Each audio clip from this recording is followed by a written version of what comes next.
YouTube? Doc's Motorcycle Service. Rar, rar, rar, rar, rar. Welcome back to the garage. YouTube, we can see light at the end of the tunnel. On the same day, we got the motor and the oil pan back. Before I forget, check out the Facebook page. That's all I got to say about that. You're going to see some part 1s and part 2s and maybe even a part 3 video series on the remainder of the bike. And here's why. What we've got to do is we got 3 major areas of the motorcycle to work on. We got the front end, which includes the front wheel, the forks and the handlebars and the controls, the front brake caliper and the front brake disc rotor. We're going to be replacing that disc rotor, and we're going to be replacing the original caliper with a chrome caliper and a new chrome rotor.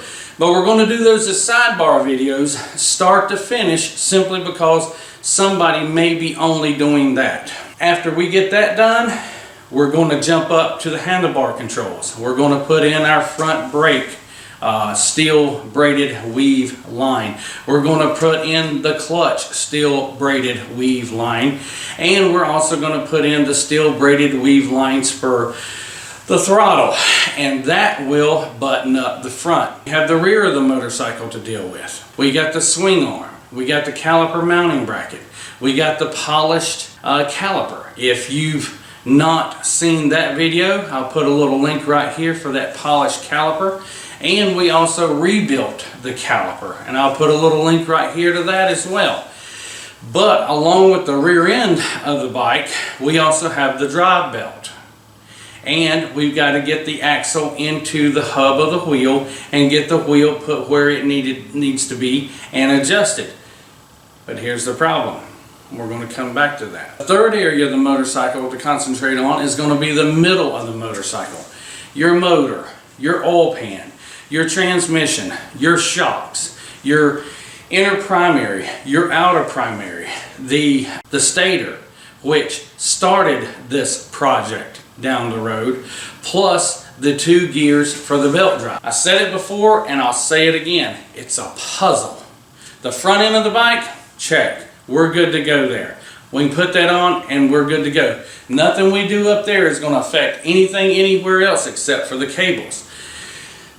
The rear end of the bike's a little different because you can't get that axle centered properly without having proper tension on the drive belt. And the only way to get proper tension on the drive belt is to get the transmission in. Okay? So here's the puzzle pieces. Motor has to go in, has to tighten to the frame.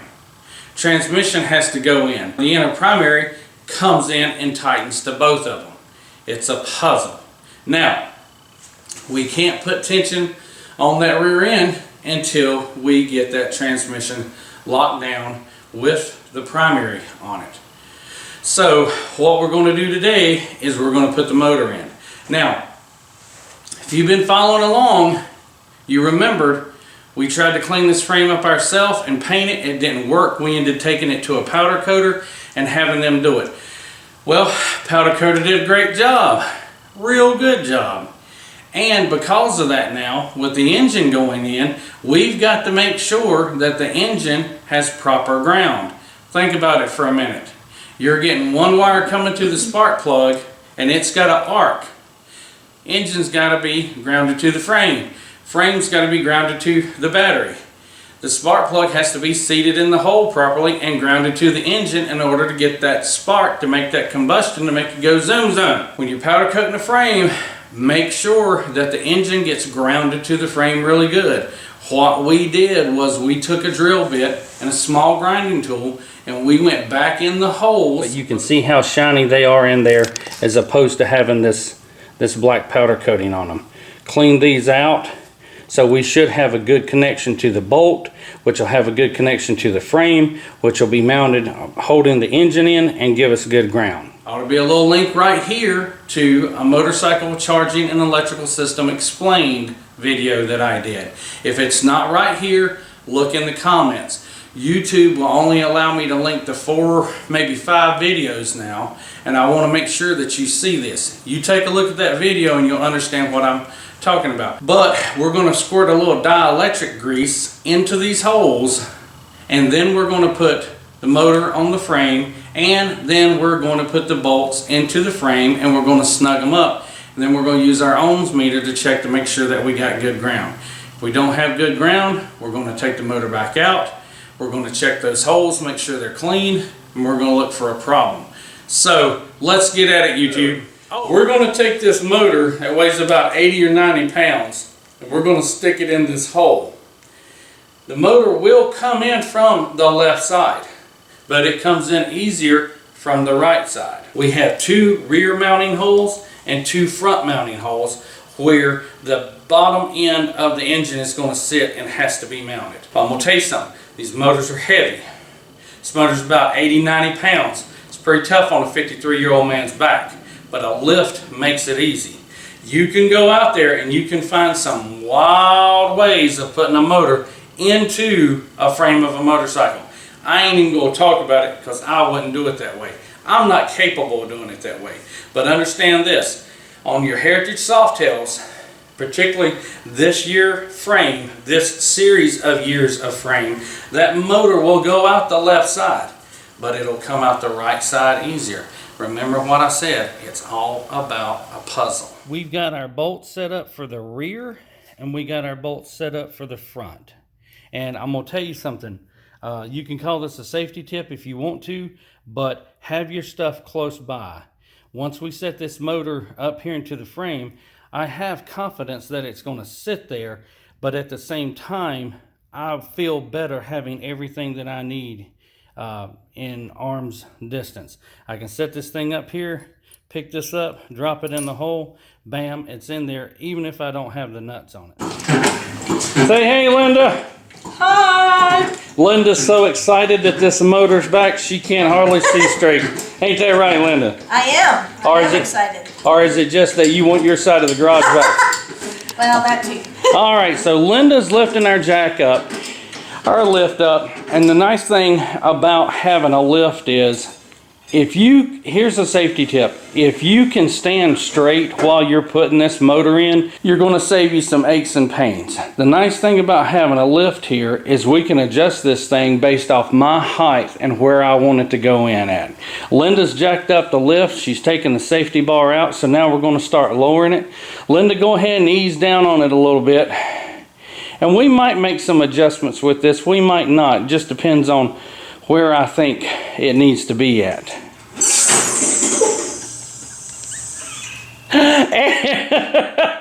And the lift is down now on the second safety bar. It feels like it might be a little low for me, but you know what? I'd rather it be too low than too high after I pick this thing up. All right, so we're going to get this thing on the tripod. We're going to get it carried over, get the motor carried over here and see if we can slide it in. Okay, all right, to your side. All right, Linda's going to guide her in. Looking good? Yeah. Are these matching up? They will. Are they down yet? Where are they at? You got maybe a ½ inch. There you go. There you go. Oh, I see a problem. Those wires are in the way.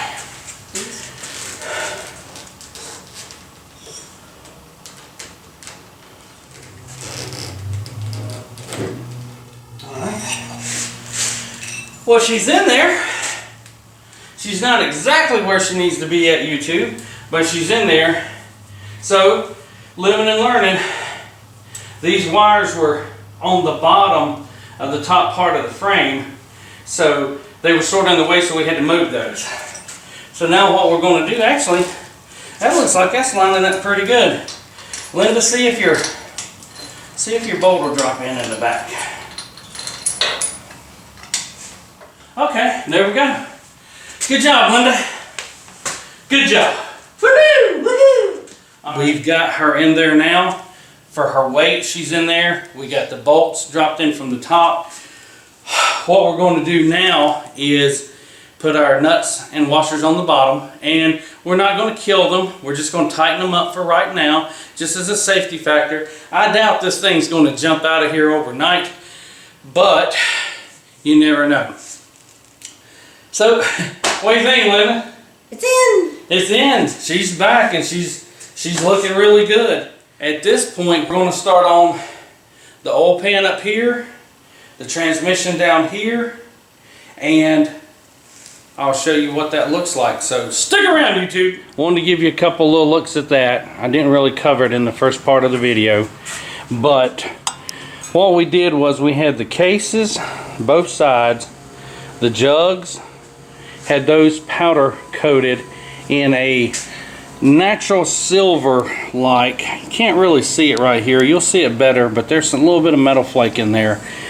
And we had the valve covers re-chromed, the cam cover re-chromed, had the push rod covers re-chromed, and of course the builder went ahead with a chrome bolt kit. We cleaned up the transmission plate, put a coat of paint on that, made it nice and shiny. Nobody's going to see it, but it still acts as a protectant against rust. And we cleaned up these ends right here, because remember, your transmission has to mount to the frame and has to ground to the frame in order for the transmission neutral safety switch to work. So this trans plate bolts here and here. This hole, this hole, this hole, this hole, and this hole is where your transmission mounts at. We got the transmission out here all cleaned up and shined up, ready to go back in. This is your drive side. Here are the 5 mounting bolts that I just mentioned. So this will sit in, well, it would be sitting just like it is if you were sitting on the bike with this to the drive side. Get these bolts in on the front and the back, then we'll be ready to bring the transmission in and set it in. YouTube, I don't know how I'm going to do this without Linda being here. So what you want to be careful of is not tearing up any of your powder coating as you're going in. I'm going to use this bolt on this side of the frame here as a guide to know when I've got it where it needs to be at.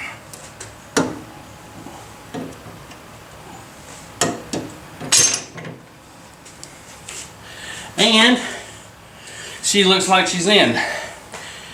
Whew! These things are heavy, YouTube. I'm starting to figure out why these motorcycles are so damn heavy.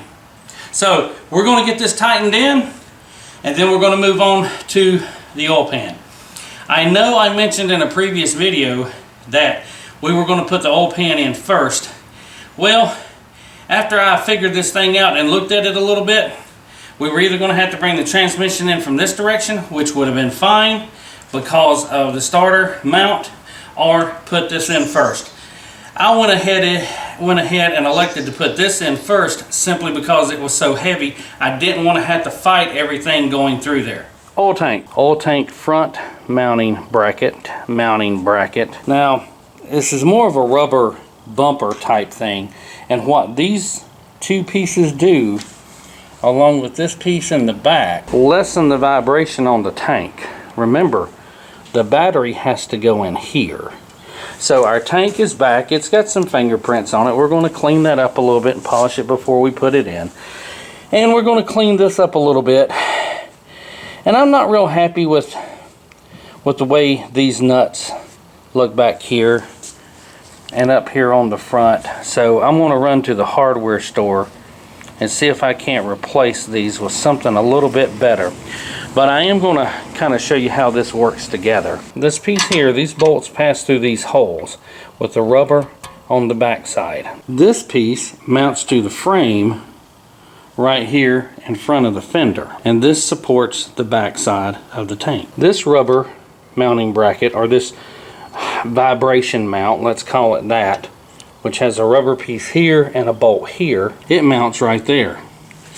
And you see this bracket on the back side? That's where this rubber bushing will go, and it will attach right there. Make a trip over to the hardware store, get some chrome or stainless steel bolts and nuts to make this thing look a little bit better. I mean, the time and effort we're putting into it, it only makes sense. I'll get those picked up and we'll get started back on her and get this area buttoned up. Okay, YouTube, what we're going to do is test the ground. We're going to do that from the negative side using a jumper wire to the ground cable for the bike. I'm going to put a link up somewhere right here to my battery charging system and ground explain video. But for the purposes of what we're doing here, in case you don't watch that, this is how you use an ohms meter to test the ground on your motorcycle.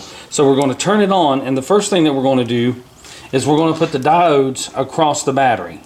And I'll turn this to where you can see it. All right, so we got 12.66, 12.67 in the battery. So we should be getting that when we test the motor block and the transmission, if not really close to it, to make sure that we got good ground. We're going to put our diode on the positive side, and we're going to come up here and we're going to stick the negative on the transmission. You can see that we got 12.67 going to the transmission. Now we're just going to go over here to a bolt on the block. All right, and we've got 12.65. So we got good ground on the motor and the transmission, so we're good to proceed with the oil pan. Well, YouTube, there we go. We got the oil tank in. Everything's in here, tightened up the way it should be. So we got the back plate in here. It's where it needs to be at. We got the front bracket where it needs to be at. Looks great from this side. Got the other side in over here.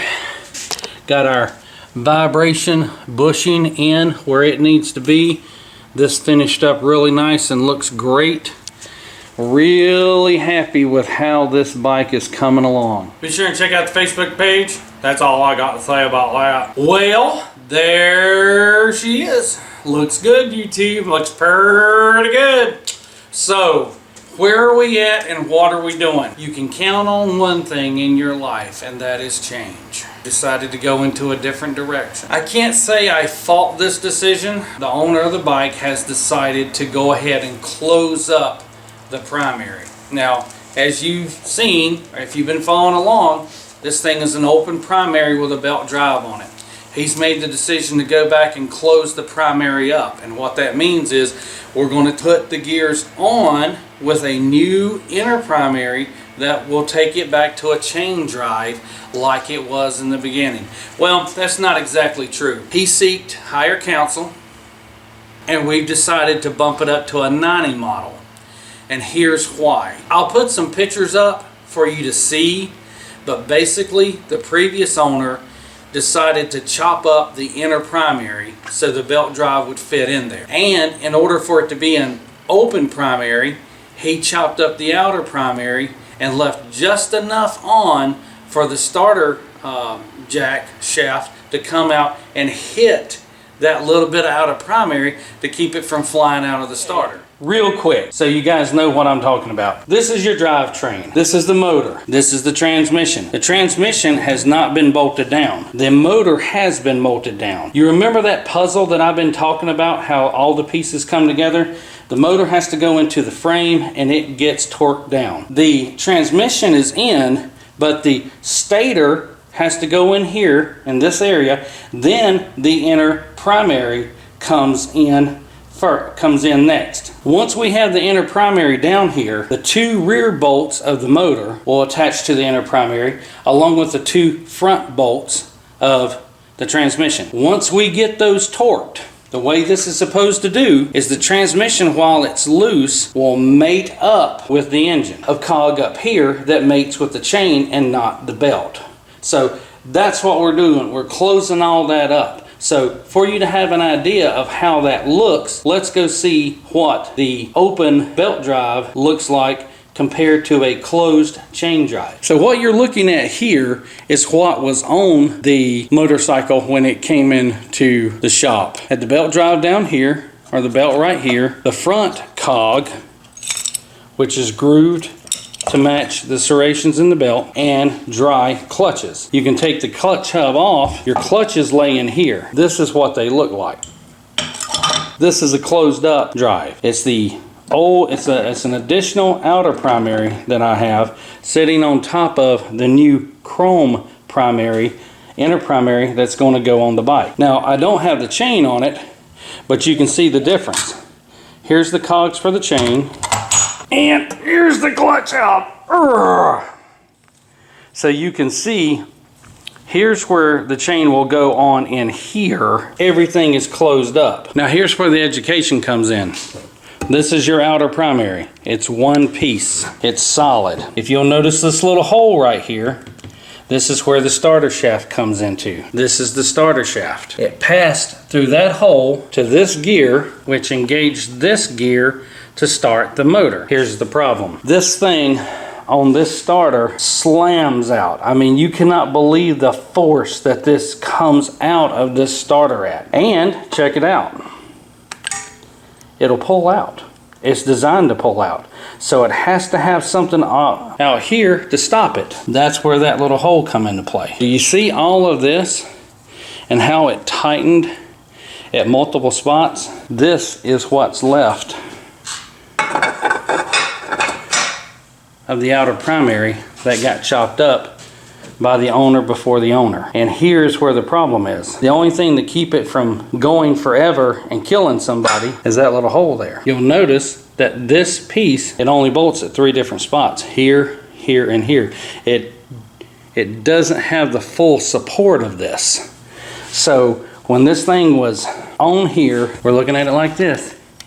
Even tight, when that jack shaft would come out, this would flex out.